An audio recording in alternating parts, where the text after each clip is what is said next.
Hello दोस्तों, आप सभी का स्वागत है हमारे यूट्यूब चैनल युवा विद्यार्थी संघ नंबर 1 पर। आज के इस वीडियो में कक्षा 6 के कृषि विज्ञान यूपी बोर्ड के इकाई 8 को पढ़ेंगे।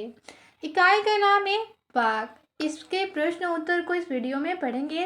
पहला प्रश्न दिया हुआ है, अधोलिखित प्रश्नों के सही उत्तर के सामने सही का निशान लगाइए।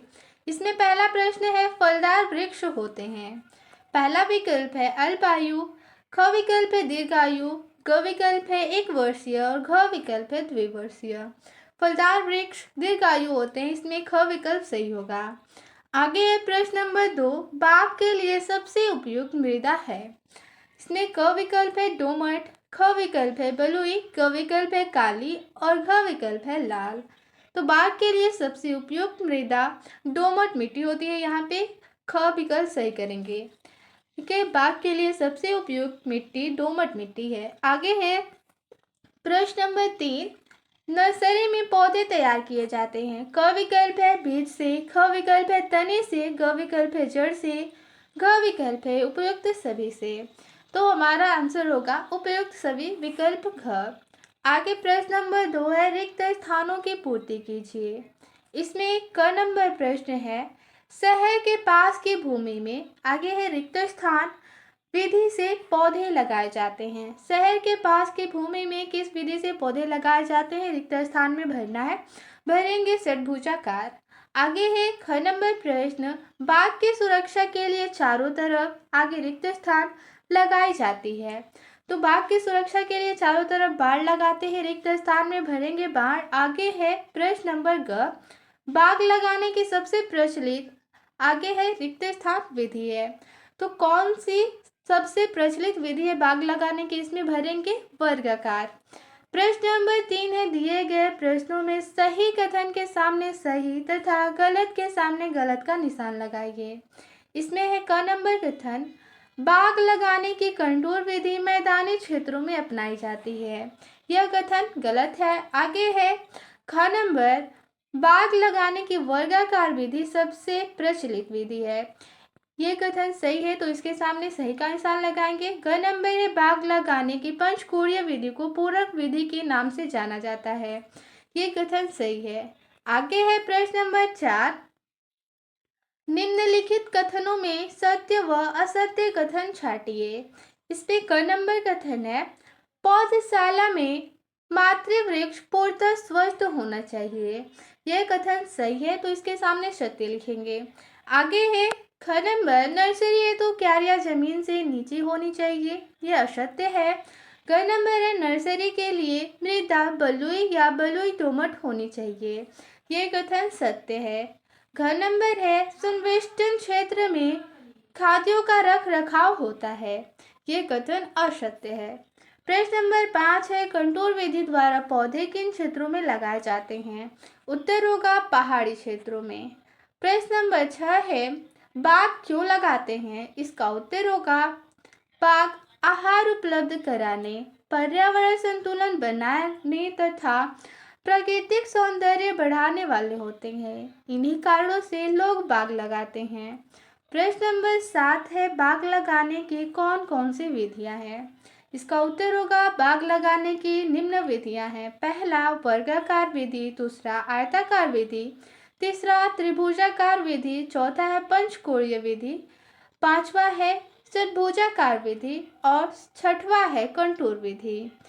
आगे है प्रश्न नंबर 8, बाग लगाने के पहले किन किन बातों पर ध्यान देना चाहिए?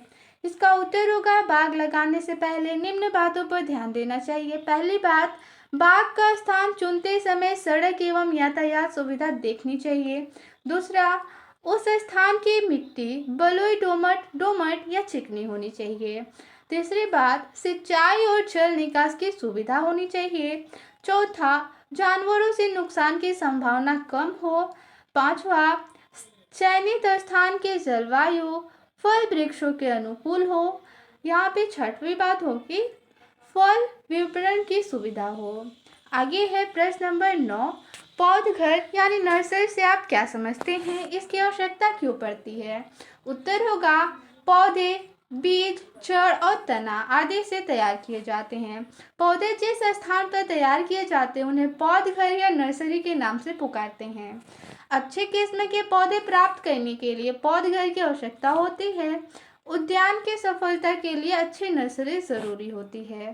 प्रश्न नंबर 10 है, एक व्यावसायिक पौधशाला में मुख्यतः कौन कौन से भाग होने चाहिए, इसका वर्णन कीजिए। उत्तर लिखेंगे, एक व्यावसायिक पौधशाला में मातृ पौधों का क्षेत्र अलग होने के साथ साथ निम्नलिखित भाग शामिल होने चाहिए। पहला, बीज की क्यारियां यानी सीड बीज। दूसरा, रोपड़ क्यारियां गमला क्षेत्र। तीसरा, संवेष्टन क्षेत्र। चौथा, कार्यालय।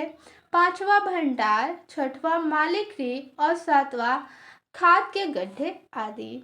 आगे है प्रश्न नंबर 11, बाग लगाने की वर्गाकार विधि एवं त्रिभुजाकार विधि का चित्र की सहायता से अंतर स्पष्ट कीजिए। तो सबसे पहले इसमें हेडिंग लिखेंगे वर्गाकार विधि। इस विधि में पौधे से पौधे और पंक्ति से पंक्ति की दूरी समान होती है।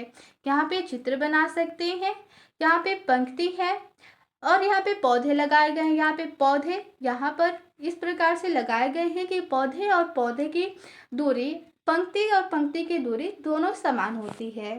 ठीक है, आगे है त्रिभुजाकार विधि। इस पद्धति में पंक्ति एवं पौधों की आपसी दूरी वर्गाकार विधि की तरह ही होती है, लेकिन दूसरी पंक्ति में पौधे पहली पंक्ति के दो पौधे के बीच में लगाए जाते हैं। यानी इस प्रकार से चित्र में देख सकते हैं, यहाँ पे दो पौधे लगाए गए हैं और इनके बीच में तीसरा पौधा लगाया गया है। तो ये है त्रिभुजाकार विधि पौधा लगाने की। ठीक है, आगे है प्रश्न नंबर 12, पौधरोपण करते समय किन किन सावधानियों का ध्यान रखना चाहिए।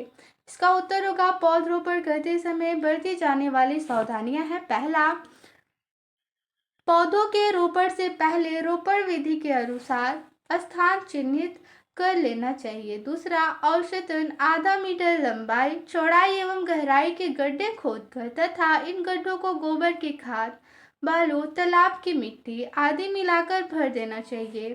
तत्पश्चात इन गड्ढों में ही पौधरोपण करना चाहिए। तीसरी है यहाँ पे बात, पौधों को गड्ढे के केंद्र में रोपित करना चाहिए। चौथी सावधानी है, रोपण करते समय पौधे की पिंडी कूटने न पाए, परंतु पिंडी में लगी पॉलीथीन को ब्लेड आदि से काटकर सावधानी पूर्वक हटा देना चाहिए। पांचवा है, पौधे को मिट्टी में पिंडी तक ही दबाना चाहिए। पौधा किसी भी दशा में रोपण के समय तिरछा न होने पाए। यदि तना की किसी तरफ झुक रहा है तो बांस आदि की छड़ी की सहायता से बांधकर सहारा देना चाहिए। आगे है छठवा, रोपण के बाद तुरंत हल्की सिंचाई कर देना चाहिए। सातवां होगा, रोपण वर्षा ऋतु में या फरवरी मार्च में करना चाहिए। प्रश्न नंबर 13 है, पौध खरीदते समय किन किन बातों का ध्यान रखना चाहिए। इसका उत्तर होगा, पौधे खरीदते समय बरती जाने वाली सावधानियां। पहली सावधानी है प्रजाति के अनुसार चुनाव। इसमें लिखेंगे, पौध विक्रेता एवं नर्सरी मालिक कई प्रकार की प्रजातियों के पौधों को एक में मिलाकर बेच देते हैं। जब यह पौधे 10-12 साल बाद फूलते हैं तब उनकी प्रजाति का पता चलता है और पूरा बाग खराब हो जाता है। अतः पौधे खरीदते समय वांछित प्रजाति की पहचान करके ही खरीदें। दूसरी है यहाँ पे सावधानी, कलमी पौधों की जगह देसी पौधों का रोपण। इसके अंतर्गत लिखेंगे, पौध विक्रेता देसी पौधे सस्ते होने के कारण कलमी पौधे के साथ देसी पौधों को बेच देते हैं। पौध खरीदते समय तना पर कलिकायन अथवा ग्राफ्टिंग का चीरा देखकर कलमी पौधे पहचाने जा सकते हैं तथा धोखाधड़ी से बचा जा सकता है।